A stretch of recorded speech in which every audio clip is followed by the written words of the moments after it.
is for second grade, and it comes from Module 2 of the American West.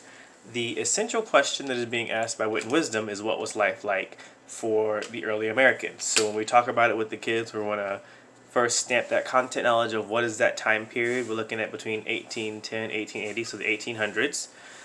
And the big idea here is American pioneers are on the move, and we are imagining that we are moving out west, a very long journey through horse and carriage, horse and buggy, on one of the most well-known paths, the Oregon Trail, around 1840. So some of the things that I would use for material enhancement would include a clip of Aaron Copland's Appalachian Spring, where as the kids are coming in, that'll be playing in the background. I'll have some sound demos of instruments that were prominent in the music of this time period, including the banjo and the fiddle. And with that, one of the music connections that I'm making is identifying or classifying the instruments into their proper family. So we hear it, we see it, we recognize that there are 4 instrument families: strings, percussion, woodwinds, brass. What family do these 2 instruments fall into? The students will be interacting with that, as well as interacting with some different music of that culture.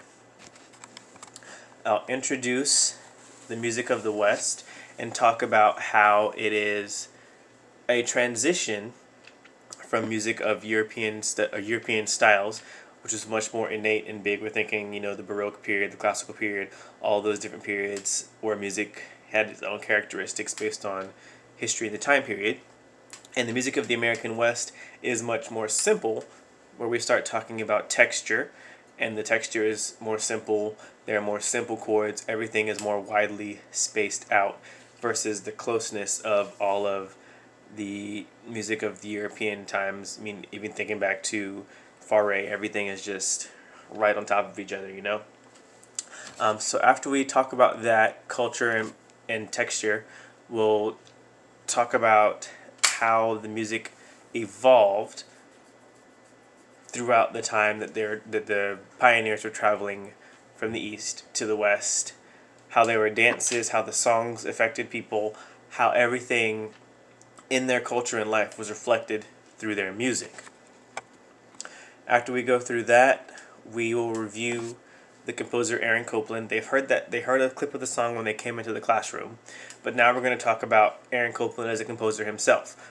We're going to see what is a composer, review that definition, mention it, that it's on the word wall, on your board, or in your list of things that you're talking about, and give a little rundown history background about Aaron Copland and how he was able to make great strides and liberate music from a dense European influence to now a more simplistic Western influence. After that, we'll hear some sound clips of the fiddle, of the banjo. They'll see the instrument, they'll hear the instrument. If by chance you have a banjo or a fiddle, definitely show it to them, let them touch it, feel it, explore it if you're comfortable with that. And then to round out the lesson and really connect everything back home, if you're teaching ukulele or teaching piano or a chorded instrument, we can make that connection about there being simplistic chords, and how where we talk about, say, French music, we have so many augmented chords and everything is really dense and 4, 5, 6 note stacks. Where here we'll come back to talking about just basic, the 1, the 4, the 5, that simple chord progression.